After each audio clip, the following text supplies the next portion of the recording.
What's going on, everybody? Doc, Average Gamer Guys, back.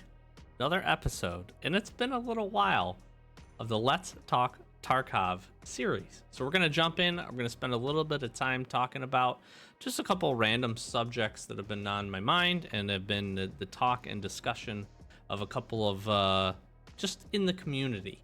So we're going to jump into that. We're going to touch on the cheater situation. We're going to touch on a handful of other things, lack of content, and a few things as it relates to Tarkov. So sit back, relax, enjoy. Let's talk Tarkov. All right, so the first one up that I want to jump into is going to be basically a rant because I am currently feeling the pain. And I know if you have, at this point, we're a little over 3 months into the wipe. I would say that for a good portion of players that play this game consistently, it's probably getting close to the point where they're on their way to getting Kappa. Now that's like a real broad stroke, so if you're not there and you're trying to grind for it, please don't feel like you're behind by any means. If you got it in the first month, great. Like you certainly have a good path and you probably put the time in. So my statement there isn't to be, hopefully isn't taken out of context anyway, but it just generally feels like, as far as what I've kind of seen, as far as the community, kind of just as a baseline, seeing what levels I'm running into on a regular basis, we're getting a lot of the high 40s into the mid 50s, and I'm seeing a lot of folks that are kind of moving towards Kappa that are picking it up. So my complaint here, and if you aren't on the Kappa grind, you might be able to skip another couple of minutes, but hopefully this is a good subject for the discussion, is my complaint right now is it is now down to RNG for me. Let me show you what I'm talking about a little bit. So currently, I am 337,000 experience away. I could show you that I have Swift 1 complete, and that's another 107,000 experience. So I am not far at all from the perspective of completing this with the understanding that I could pick up the last 300-some thousand experience relatively quickly. Interestingly enough, I am 2 kills away. My daily has just rolled over or just started up here about 36 hours in. I have 23 of 25 PMC kills, and I'm going to pick up another 151,000 experience. So I have 258,000 experience of 337. I'd call that pretty good to level 55. What I'm currently sitting on, and I have Collector, by the way, I have Collector open without completing Swift 1. Just want to throw that out there. I think there's maybe some confusion that you had to do this. I did not. I got Collector before I got Swift 1, actually, or maybe at the same time. I'm not sure. But right now, I am sitting on needing the Willersy wallet and Gigi's keychain. Now, last wipe, you needed a Willersy wallet. This is before the introduction of essentially all of these additional items in order to pick up Kappa. And I am in the camp that Kappa should be difficult. It should be hard. It should be the end game-esque quest completion type thing that if you really want to grind and you have a good knowledge and understanding of the quests in the game and you're willing to put the time in, because it's going to take time, that you get it. That's where I feel like it. And I feel like it's not one of those things, I've talked about this before, it's not one of those things that's over. It's not exaggerated. It's not crazy to get. The people that end up getting it truly don't need it. I don't need it, to be honest with you. I'm perfectly happy with my container as is. I'd be perfectly happy with an Epsilon container and could do all of the same things. It's just kind of, for me at this point, it's a badge of honor, and I've gotten it, the last essentially 5 wipes or so. But right now, the frustrating thing is I felt like this maybe a little bit last wipe, but I am feeling it really, really hard right now where it's just the RNG at this point. It's pure RNG. I am on I want to say my 7th. It may be my 6th. I have honestly lost count. I am on my 6th use at the short end of a customs marked key. Now, if you've tried to find a custom smart key and you've tried to search for one on the flea market, you're going to recognize that it's very hard to do and is a exceptionally difficult key to get your hands on. I have been lucky enough with some advice and some other things, been able to find a way to get these. I would tell you, don't rely on what's posted here. Make your own offers. There is certainly a market for these that does not consist of all of these dumb things, but it is barter only, and it is extremely, extremely hard to get. I have found one in all of the raids so far. At Giving Tree, ironically enough, I have found one of these, and I am through at least 6 uses of this key, and I have not even seen. It's not that I haven't got the items and then failed to escape with them. I have not literally even seen Gingy's keychain or Willer's e-wallet in all 6 of those uses. And that's 60 marked rooms, and that does not include a few. I probably went through maybe a 1.5 full keys of marked room keys on reserve. I just don't run reserve very much. I just don't understand why it's coming down to RNG. And I've also seen so many people have such a difficult finding John B glasses. I've had people, talk about having some difficulty finding 1 or 2 of the other items. Dr. Disrespect's body armor, for instance, does not spawn on scavs. My experience, basically at all, the 2 that I've found have been in stashes. I just don't understand why it's coming down to this. And just looking at these 36 sugar, an injector case, that's reasonable. This I would do if I had an injector case. I actually did an injector case trade for one of these earlier. That's probably the most reasonable. They go for about 1.2 to 1.5 million, seems like to be the case, but I just don't know why it's coming down to RNG. And it is, at this point, it's just really frustrating. It's really frustrating to keep pushing, to keep running a map, and to just hope and have such a bad chance at finding it. I've opened, I think up to this point, 5 marked rooms that have had literally nothing in them. And I'm not talking a little bit of ammo, a little bit, a gun. No, I'm talking open the door, unlock it, and open it, and there is not an item inside of it. I don't know if that's some things going on with other people in the raid. I don't know if that's just super bad RNG. I've had some good marked rooms. I've had some, injector case, and I think I found a key card holder once. I've had, a couple ammo cases. I found a couple key card holders. I found a couple injector cases. I have found some good stuff. The marked room is worth it. I just do not understand, and I would love to understand the reasoning behind 1, making that key that hard, 2, reducing the total uses, and then 3, making it so those 2 items literally only spawn in marked rooms. The best chance for them is in customs, as well as there's a shelf and Giving Tree, and on the table at Old Gas, because anything can spawn there. I just don't understand that. And I would just love to know why there aren't a specific location for each of these items. Willer's e-wallet, for instance. Why is it just not in stashes? I just don't get it. And if you're watching this and you're hearing me rant, yes, I understand you can find them through your Lucky Scav junk box. I have been running moonshines since I've opened that thing and have yet to see it.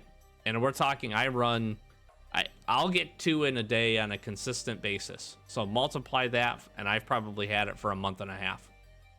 That is a lot. That is a lot. That is a lot of scav runs through the scav case. Never even seen it. I just wish each of those items, in my personal opinion, the way to fix this is each of these items should have a designated location on a map somewhere that it can spawn. Let's take Deadly Slab's beard oil. One of the harder, couple of wipes ago before some of the introduction of the new items, Deadly Slab's beard oil was one of the harder items to find. But you could find it essentially in 3 locations on Interchange. That felt great.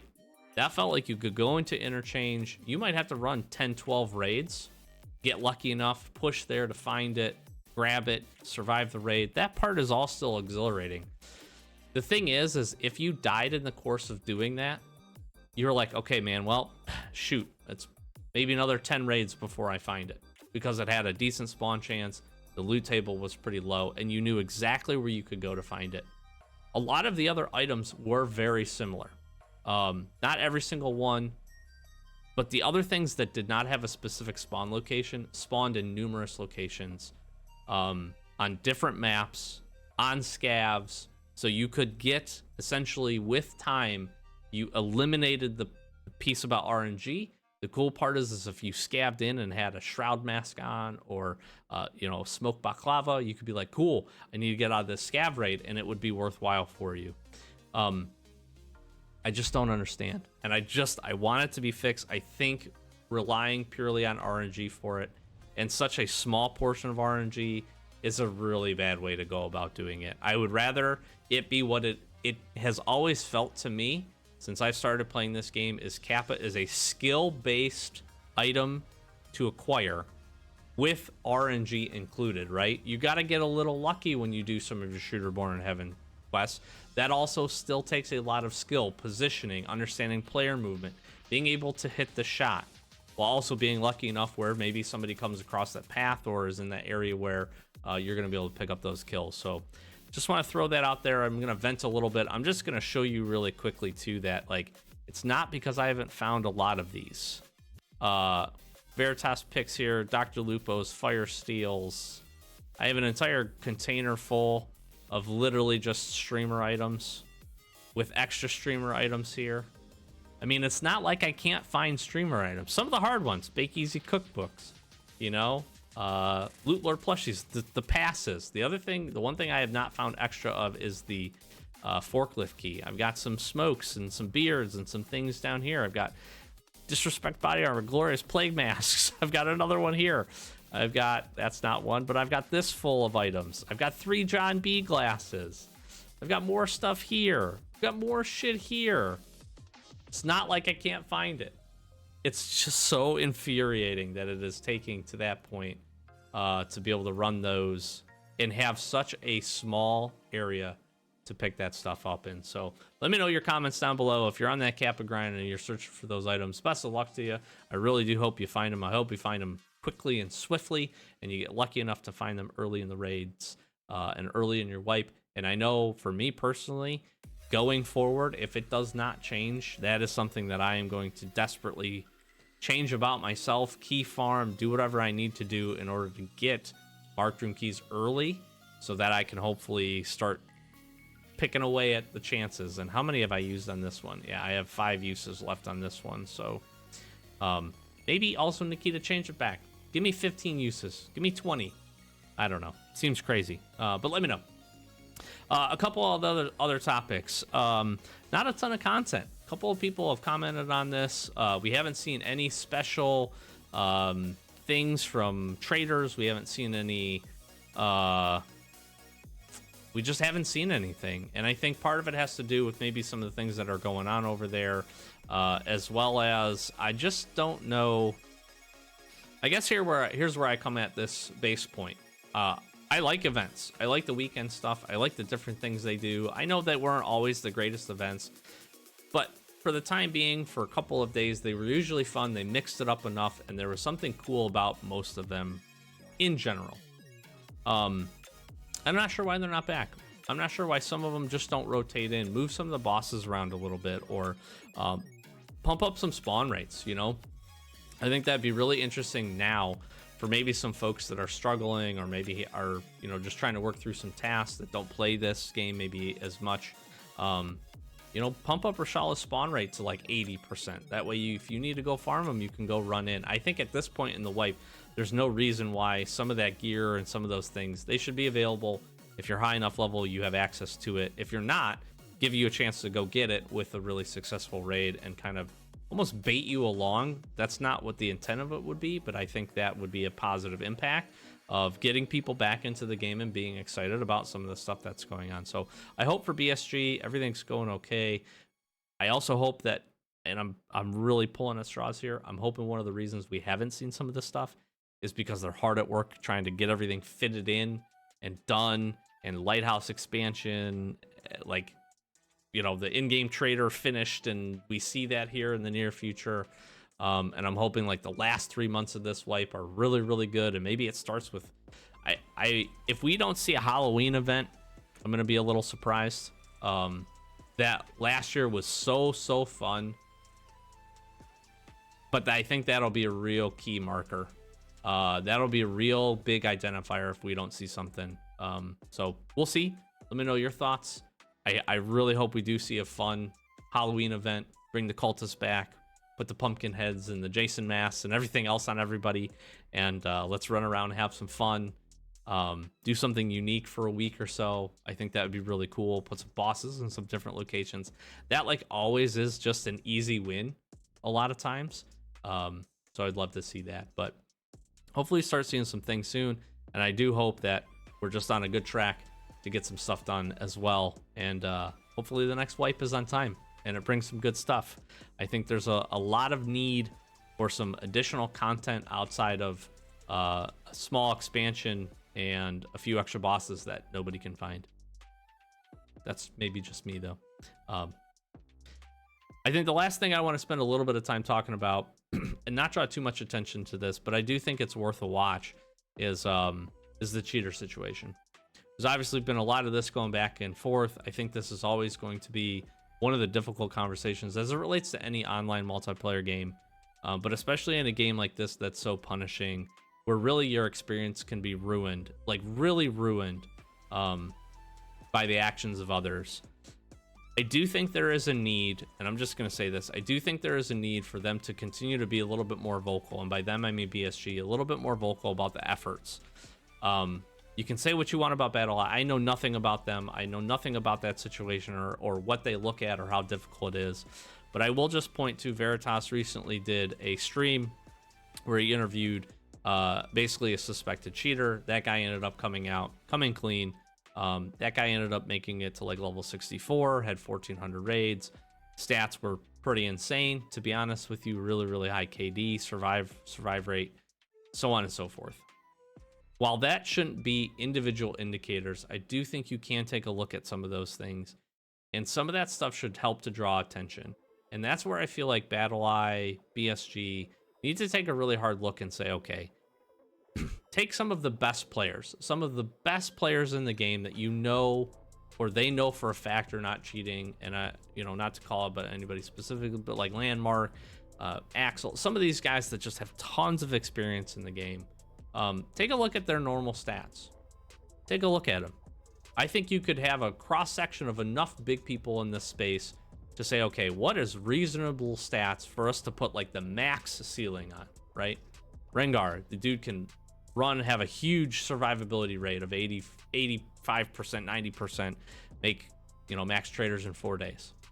That's crazy, okay? You can set that as a ceiling, but even in those instances, even those guys that are that good, even Astili with all the game knowledge, those guys still die.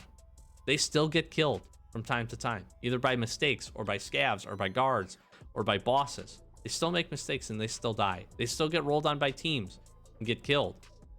It just doesn't make sense to me why you wouldn't look at those and say, okay, now let's start taking a look at accounts.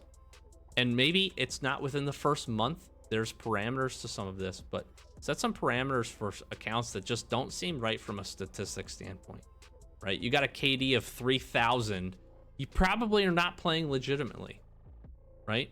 And that doesn't mean I'm not advocating for immediate bans for those folks. I'm just advocating that that ends up being criteria that's used, information that they have available to them to use to make smart decisions and to check into more things. That's where I feel like it's being lost right now. But again, I also don't know what they look at. It's just crazy to me that that guy would have the stats that he did and have multiple reports and have things come across and not be caught. And this could just be a once in a, this could be the outlier, so it's not fair to apply this broad base to everything. I just feel like there are better ways to take a look at some of those things. I take a look at things like, Call of Duty leaderboards and some of that stuff. Like, you go into that stuff and granted, maybe those people should be banned, or maybe they are banned, but they still show up on the leaderboards. But some of those stats are just not legit. So it's easy to dismiss those people, right? It just makes sense. But I will just say it's very interesting, the conversation he had. No hate to that guy. He came clean. I do respect that. Obviously, I don't condone cheating. I think that is just terrible, especially in a game like this where it's not about individual, ability to click heads. This game is about knowledge. It's about experience and knowledge in the game, understanding to a certain extent the mechanics, but understanding the maps, understanding sounds, understanding where player flow is going to happen, not essentially limiting the chances for you to be surprised, you're going to find your success rate to continue to go up. I'm not the best at PvP. I'm certainly not the most knowledgeable in this game, but I would say I am in a higher tier than most players when it comes to just overall skill, and it's purely based on game knowledge. Clicking heads is not my specialty. I get good shots every once in a while. Everybody does. I get lucky a lot. The difference for me ends up being is I feel like I put myself in a lot of positions that allow me to be successful and get kills and, you know, fight squads and make good flanks and make good moves with map understanding. And again, a little bit of mechanics, sound, things like that to help me along. There's just got to be something. There's got to be something more we can do. And I think for BSG, I know they can't talk about it, because if they publicly say, hey, if your KD's over 100, we're going to ban you, like, then that's going to be used, and cheaters will be smart. Cheaters are smart. They know what to do in order to not get caught to a certain extent. Some of them do, at least. And so they have to be careful with that conversation. I just think there's more they can do. And then from BSG's communication piece, talk about ban waves. Talk about things that you're doing. Talk about things that you are working with BattlEye on, and give some faith to the player base, because there's a lot of faith for BSG from the player base. Even though you hear a lot of the negative comments, there's a lot of faith from the player base of, like, they're working on it, they're trying to fix this, find a solution, and hopefully we see some progress. It's the same thing when we hear about patches and updates, and they do their, you know, Tarkov TV podcast. That whole point of that is to come on and have some face-to-face with the community and say, listen, this is what we're working on, guys. This is where we're slowed down. This is where we're on pace. This is what we're, you know, thinking about bringing in. These are some of the cool features that we're excited about. They need to have a similar outreach, I think, when it comes to the cheater situation and how they're working on it. So, again, go give Veritas a check. I don't know if he's going to turn it into a video at this point, but it was when this goes up, it was probably a little over a week ago that he did his stream. It's worth a watch. It's worth just kind of hear kind of some of the conversations he gets into. I think there's a lot of just misunderstood claims about it to promote cheating to a certain extent, and how bad it actually is versus how I think it actually is in this game. And obviously region plays a huge amount into this, I firmly believe. But I don't think it's all doom and gloom, but it's certainly a problem that also needs to get solved. And I think it was a really interesting kind of interview that he did with that person. So best of luck to that guy, and hopefully he learns from it. And I just hope we get some communication. It's been really devoid of communication for a while, so I'm hoping everything's going all right with BSG, and hopefully we hear something from them soon. So this one's been long enough, probably longer than I intended. My rant at the beginning about Kappa items probably took longer than it should have. I want to continue to do these. I would love to get some feedback from y'all down in the comments below. If there's something that you want me to touch on, comment on, discuss. I try to be pretty well engaged with the community for this game, but obviously I have a day job and I don't do this for a living. So but if there is something that you want me to talk about or dive into a little bit, more than willing to do that. I appreciate all the support on the channel. Hardcore series, escape series have been doing really well. We've had some really fun raids as of late on our streams, and done a few videos, and I've come to realize I really am enjoying weapon testing. It has been some of the funnest videos I've been able to make, to just go in, push the PvP, mod some guns out, play with some weapons that I don't normally pick up. So go check a few of those out. If you have any suggestions for anything I should try, let me know. And I'm always looking to have some fun. I got at least 2 ideas coming up that we're going to give a go. So let me know down below. Go check those videos out. Do appreciate all the support in the channel. Like, comment, subscribe, all that good YouTube stuff. Flash some socials: Twitter, Twitch, Discord, TikTok. Thanks for just chilling with me while I rant and rave and chat a little bit. But hopefully you got something good out of this, and like to hear your opinions down below, so don't be shy. All that being said, I've been Doc, Average Gamer, guys. As always, thanks for watching. Catch you in the next Escape from Tarkov video. Peace.